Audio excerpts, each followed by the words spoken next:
Okay, so picture this. It's the 19th century in South India, and society is crushed under this incredibly rigid caste system. But then, a powerful movement starts to bubble up. And this movement, it doesn't have an army, it doesn't have political treaties, its revolution was spiritual. This is the incredible story of Ayavaji, a path that reimagined faith as a genuine force for liberation. And really, that's the big question we're tackling here.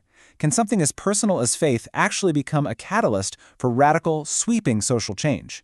Well, the story of Ayavaji gives us one heck of an answer. So first, we got to understand the world that sparked this whole thing. We're in 19th century Travancore, down in South India. Now, yeah, the British are around, but the real power controlling everyday life, it's the local caste system, and it is deeply, deeply entrenched in every part of society. What's really wild when you look at this is just how complete the separation was. For the dominant castes, life came with a set of privileges.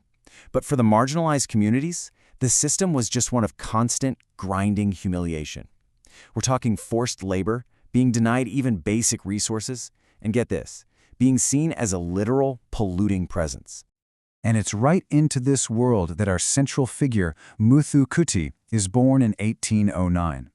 He's from a poor, marginalized community, and he feels the brutal injustice of this system from the day he is born. And this right here just perfectly illustrates the cruelty of the whole system. His parents gave him the name Mudasudam Perumal, which means the crowned Vishnu. But that name was considered way too prestigious, a sign of defiance. The dominant castes got so angry that his family was forced to change it.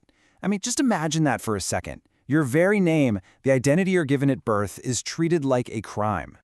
So, Muthukuti lives under the suppression for years, until, at 24, he gets incredibly sick. But this personal crisis, it becomes the spark for an absolutely divine transformation. And it all starts with a journey to the sea at Tiruchendur, a place people already saw as a site of immense spiritual power. So the story goes like this. His mother has a dream telling her to take her sick son to the sea, so she does. He's so ill he has to be carried in a cradle. He enters the water, and he just vanishes. For 2 whole days he's gone, and then, on the 3rd day, something unbelievable happens. A figure rises up from the waves, but it's not Muthukuti, the oppressed laborer, anymore. This is Aya Vaikundar, the Father who is the Lord. He reveals that he's the son of the great god Narayana, and he's been sent on a cosmic mission. The key thing to get here is that this was a complete and total rebirth. Now this divine experience, it leads to a powerful new philosophy. Vaikundar doesn't just come back healed. He comes back with this revolutionary set of teachings, all designed to build a new, perfectly just world, right here and now.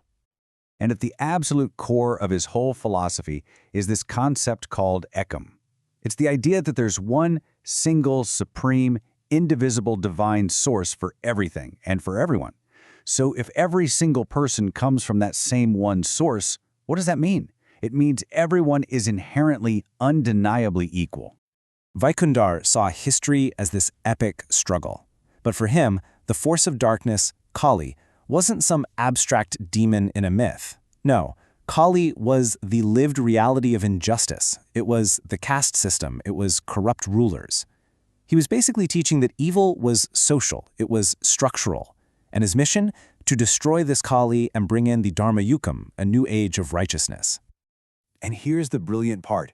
He didn't just talk about it. He created these practical, radical tools to make it a reality. Look at this stuff. Communal dining completely shattered the rules about who was pure and who was polluting. Shared worship spaces defied the temple bans. He taught that everyone had a direct line to God, no priest necessary.